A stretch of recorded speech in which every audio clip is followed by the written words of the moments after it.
Billionaire's son was failing every test until the maid's daughter showed him this secret. The exam hall buzzed with silence, every eye fixed on Luca Harrington. For months, the billionaire's only heir had been branded a failure, mocked in headlines, shamed at home. But today, something was different.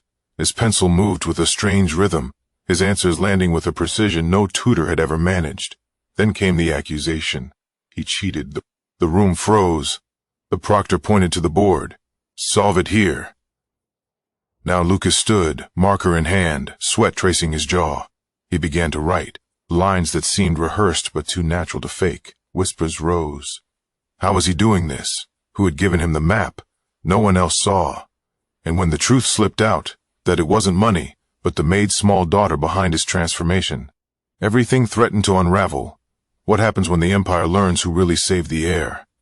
Before we go any further, we'd love for you to hit that subscribe button. Your support means the world to us, and it helps us bring you even more powerful stories. Now, let's begin. They said the Harrington boy never met a test he couldn't ruin. The bell had barely faded when Lucas stepped out of the iron gates, shoulders tight, a red slashed paper trembling in his hand. Cameras didn't crowd him. Phones did. A ripple of whispers moved like wind across uniforms. Third fail this month. How do you botch multiple choice? He kept walking, eyes on the pavement. Breath measured like he practiced for an out. Yet his fingers still shook. Inside the glass SUV, the air smelled like lemon polish and new leather. Damon Harrington waited in silence. He didn't look at the paper. He looked at Luca, jaw set, that banker stillness that made boardrooms obey. "We'll discuss upstairs," he said. No anger, just a decision already forming behind his eyes. At the penthouse, tutors filtered in and out like a revolving door. Test strategist, memory coach, performance psychologist. Each arrived with glossy binders and left with gentle apologies. Luca tried. He truly did. He reread questions until words bled together. He blinked against the ceiling lights, rubbed a dull ache from his temple, lost time to the hum of the HVAC. When a tutor asked a simple algebra step, his mind blanked away. Screens sometimes freeze. Sound still playing while the picture refuses to move. Zurian Bay noticed because she lived in the in-between. Small and quiet, she trailed her mother's cleaning cart down the hall, the faint sting of glass cleaner following her like a ribbon. She saw Luca flinch when the thermostat clicked. She saw how he straightened when the balcony door cracked and real air slid in. She watched him line up pencils by shade, dark to light, just to feel order somewhere. The city pressed its nose to the window. Harrington air tanks again. A feed chirped in the kitchen. The cook's tablet propped against flour jars. In the study, Damien uncapped a pen with deliberate calm. "One more failed midterm," he said, "and I pull you out. Discipline exists where comfort ends." Luca nodded once, swallowing hard. Zuri paused by the door frame, eyes on the boy's paper. The wrong answers weren't random. They clustered at word problems in pages with tiny print and harsh reflections. It wasn't that he didn't know. He couldn't hold the knowing when the room pressed in. She tugged her sleeve, thinking. Her mother nudged the cart forward. The lemon scent thinned into the carpet, and the house returned to its careful hush. Phones buzzing, reputation tightening, a family waiting for solution money hadn't yet bought. The practice exam was supposed to be private, but nothing stayed private in a world where the Harringtons sold papers. Lucas sat in the middle of the protoed room, fluorescent lights humming like bees overhead. He tapped his pencil against the desk once, twice, 3 times, then stopped himself. He hated the tapping, but it was the only rhythm he could feel when panic stole his focus. At question 3, the words blurred. He rubbed his eyes, blinked, tried to read again. The problem wasn't hard. Train leaves at 8, another leaves at 9, but the number slid off the page. His chest tightened, heat climbing his neck. By the time the proctor announced, halfway through, Luca had barely filled the first page. Outside, someone filmed him leaving. A classmate muttered just loud enough. "Guess billions can't buy brains." The clip spread by lunch. Luca. Harrington head down, exam paper limp at his hand. The captions did the rest. The heir who can't count to 10. At home, Damien didn't yell. He poured a glass of still water, handed it to Luca, and said in a measured voice, "Boot camp. If next week looks the same, you're going where boys are turned into soldiers." It wasn't a threat. It was a plan. Luca tried harder that night. He sat at his desk until his back ached. Textbooks opened like a fortress, but the fortress crumbled every time a formula shifted in his mind like sand. He pressed his palms to his eyes until stars danced. He wanted to understand, but the harder he pushed, the more it slipped. Zuri was in the kitchen rinsing glasses when she heard his chair scrape. She peeked through the half-open door. Papers were scattered across the floor. Luca crouched with his forehead resting on a page like he could absorb answers by sheer will. She held a damp cloth in her hand, not moving. Later, when her mother tucked away fresh linens in the study, Zuri slid a sticky note onto the edge of Luca's desk. On it, a tiny rhythm of numbers, sketched like drum beats with arrows.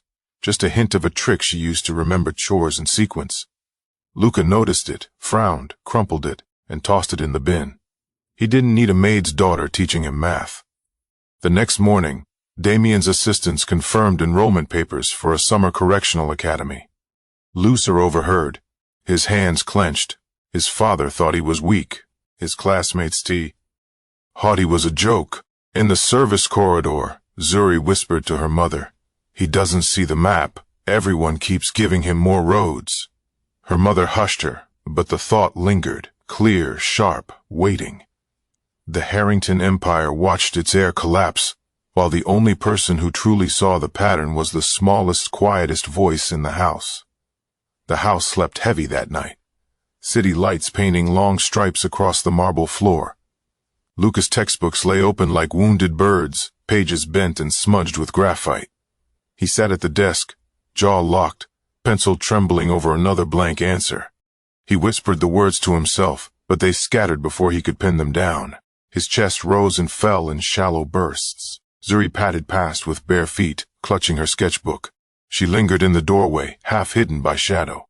She had been watching him for days. The way formulas turned to fog, the way he froze when silence grew too loud. In her notebook she had drawn paths, trains crossing bridges, lighthouses marking fractions, tiny stick figures holding numbers like props. She took a breath and slipped into the room. "Try this," she murmured, placing a card on the desk. Luca blinked. On the card was a simple drawing. A train leaving a station at 8, another at 9, meeting at a bridge. Beneath it, arrows and tiny steps. Name, stage, act, lock. He frowned. "What's this? A cartoon?" "Not a cartoon. A map," she said softly.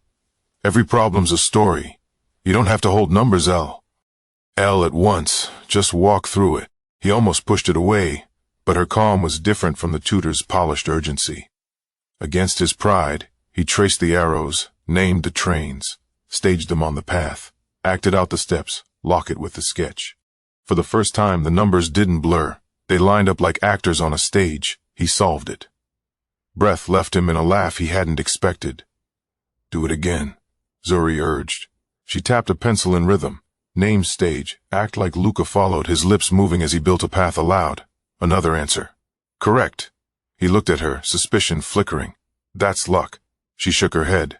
"Then prove it. Tomorrow I'll cover the cards. You'll rebuild it from scratch." The next day, she did. He faltered once, twice, but then the rhythm caught. By the end of the hour, he had rebuilt 3 problems perfectly. His score on the practice quiz jumped from 42 to 68. He sat back stunned. 68. "Not luck," she said simply, gathering the cards. For the first time, Luca felt the weight shift.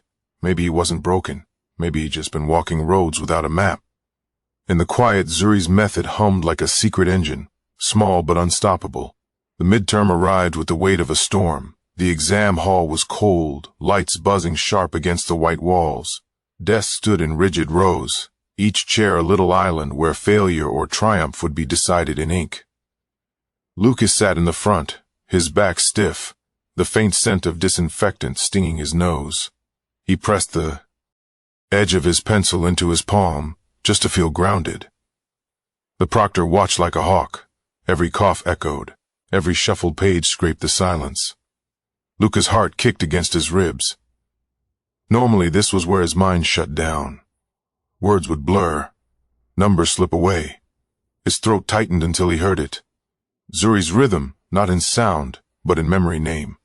Stage, act, luck. For steps, steady as breath. He opened the first page. A word problem about trains. He almost smiled. He named them aloud in his head. Train A, Train B. He staged them. One leaves at 8, one at 9. He acted the journey, pacing it in thought. He locked it with a tiny image on the scratch paper. 2 arrows meeting at a bridge. The answer landed cleanly. His pencil moved faster now, guided by the invisible scaffolding Zuri had built. Each question became a scene, each number a character. The panic loosened its grip. He wrote until his hand cramped, the page filling with steady lines instead of shaky scratches. When the bell rang, he was done with minutes to spare. But whispers rose as he handed in his paper.